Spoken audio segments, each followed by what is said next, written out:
Hello friends, today we are going to discuss a very important topic, that is why CIN2 is missed in colposcopy.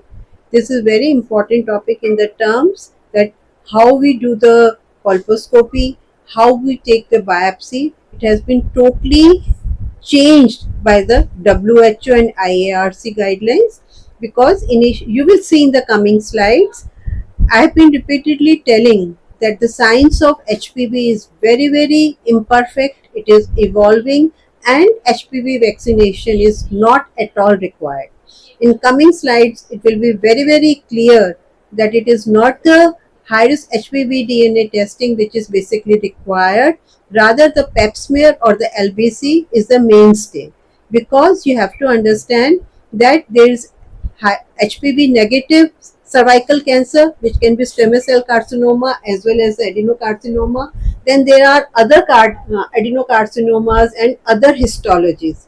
All these compose almost 30% of the cervical cancer, and if we do the high risk HPV DNA testing, it is not going to tell us that it is not going to tell us about these pathologies. So that is why in high risk HPV DNA testing, if we do and then we go for the PEL, it has to be trashed with the pap smear or LBC. So, and as I just now explained that 30% of the cervical cancer is not detected by high risk HPV.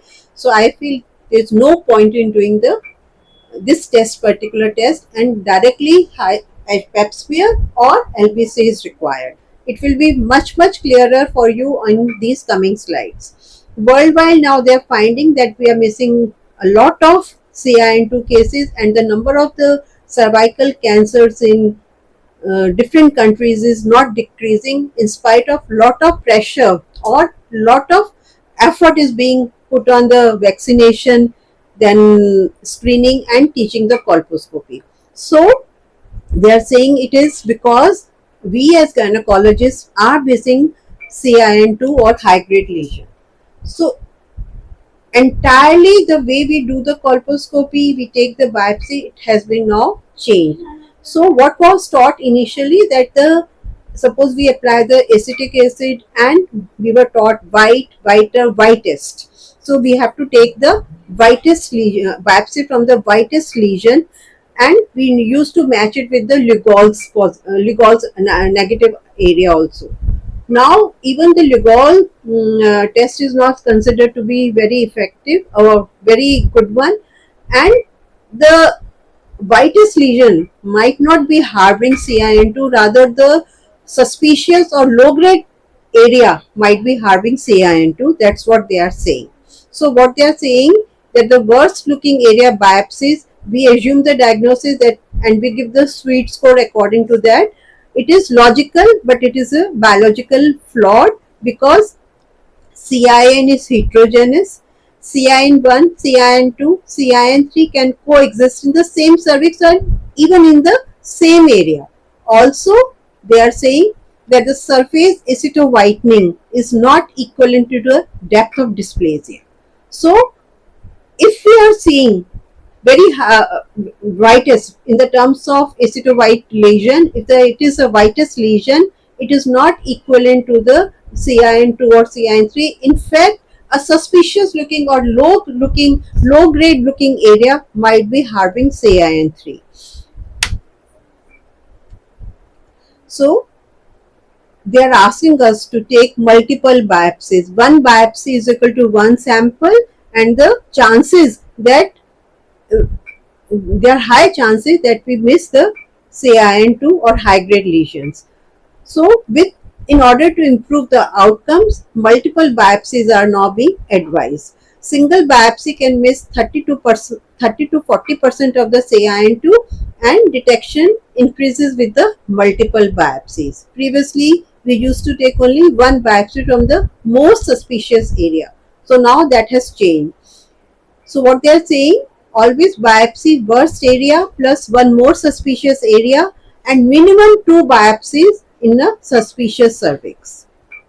Plus they have found now, otherwise always existed, and it always existed in my mind also, that the endocervix is the blind zone, because colposcopy cannot visualize disease inside the endocervical canal, and surface normality does not exclude the disease in the endocervical canal. So if you have got the TZ2 or TZ3 type of the cervix, and your pap smear is suggesting or LBC is suggesting HSIL, then and you are finding low grade or normal colposcopy, then you should go for the ECC or diagnostic excision.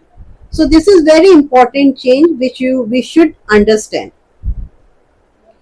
Why ECC is also not enough, they are saying, because it is a blind sampling and focal disease can still be missed, because it is a focal disease which over the time 10 to 15 years might progress. So that is why we need to keep the patient in loop and call her repeatedly, and that is why now more of the excisional procedures are coming into the way.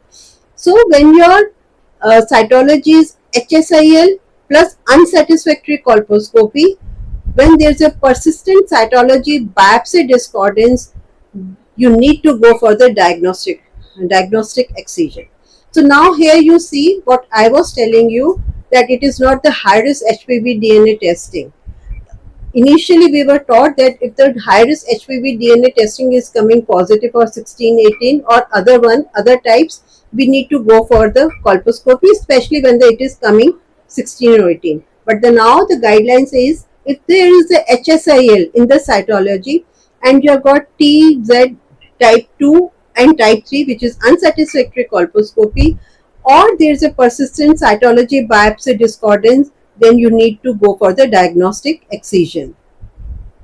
And the most dangerous scenario is when there is a high grade cytology plus low grade biopsy, and on basis of this you should not reassure your patient that she will not develop the cervical cancer. That is also they are saying. So what is the decision ladder in colposcopy now? Lesion seen, multiple biopsy, blind zone, you go for the ECC, and if there is a discordance, go for the diagnostic excision. I prefer that, of course, ECC should be done, but if you have done colposcopy twice or thrice or screening twice or thrice, it is still showing HSIL and your colposcopy biopsy is not able to pick up any lesion, better to go for the diagnostic excision.